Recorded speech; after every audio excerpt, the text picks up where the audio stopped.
Quelle sera l'identité cette année des Vikings?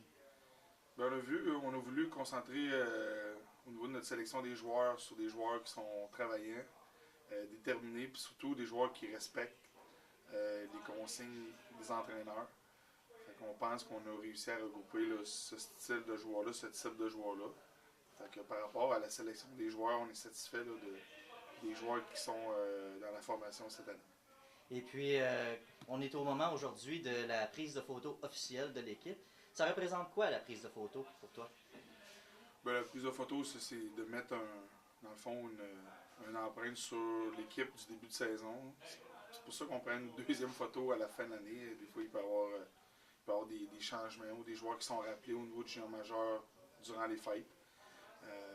Mais la première photo, comme je dis, c'est un petit peu l'empreinte qu'on a sur l'équipe en partant l'année. Puis c'est une demande aussi de la Ligue là, de faire ça en début de saison.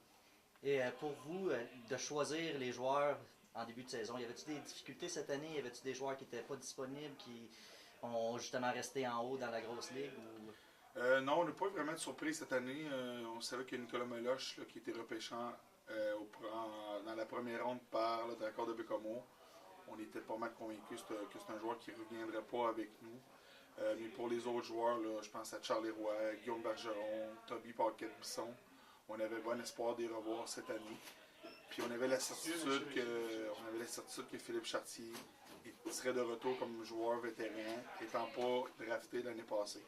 Fait que non, il n'y a pas eu vraiment de surprise là, par rapport à ces joueurs-là. Est-ce que l'équipe s'est fixé des objectifs pour la saison?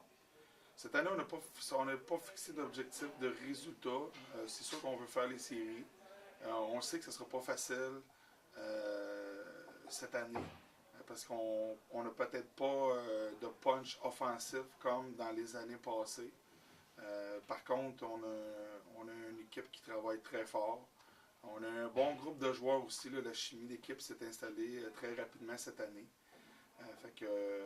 On est plus au jour le jour cette année, dans le sens qu'on veut qu'à chaque journée d'entraînement, qu'à chaque journée de match, même qu'à chaque journée d'entraînement hors glace, on essaye de s'améliorer pour devenir la meilleure équipe possible. Mais on n'a pas, comme l'année passée ou les années d'avant, fixé d'objectifs de résultats.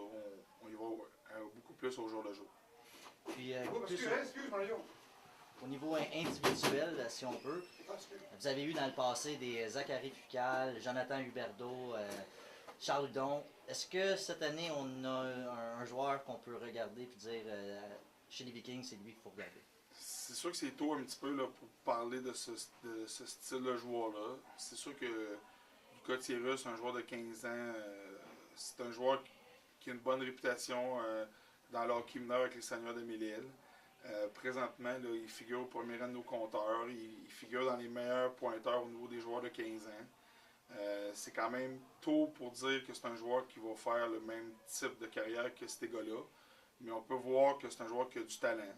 Il y a beaucoup de choses à apprendre au niveau de son éthique de travail et sa compréhension de la partie. Mais on peut voir que son coup de patin, son lancé, sont des outils qui sont importants pour lui. Fait qu'on va voir comment il va se développer. C'est un joueur qui a du talent. On va voir comment que les prochaines semaines, les prochains mois vont aller pour lui. Et pour vous, personnellement, votre entraîneur adjoint a gradué dans la Grande Ligue, dans la Ligue junior majeure du Québec. Comment ça s'est passé pour vous de le voir quitter et d'apporter un nouveau entraîneur à vos côtés? Ben, on est toujours content là, quand nos entraîneurs ont la chance de progresser dans leur carrière. Pour Jean-François, le fait que ce soit près de chez lui, avec l'Armada, l'ouverture s'est faite, ça a fonctionné pour lui, on est bien content pour lui. Ça fait partie de la roue du hockey. On est très satisfait avec les deux entraîneurs adjoints qu'on a, Guillaume Bizoyon et Benoît Brodeur. C'est deux jeunes entraîneurs qui sont passionnés, qui sont compétents, qui vont faire en sorte que notre équipe va grandir. C'est la roue du hockey. Moi, je suis un entraîneur qui vieillit, puis en voyant des jeunes entraîneurs qui veulent progresser dans leur carrière, là, ça peut juste être bon pour notre équipe d'entraîneurs. Puis on est bien satisfait pour Jean-François. On reste en communication tout le temps. Puis on est très satisfait avec les entraîneurs qu'on est ici en place. Super. Merci beaucoup. Merci.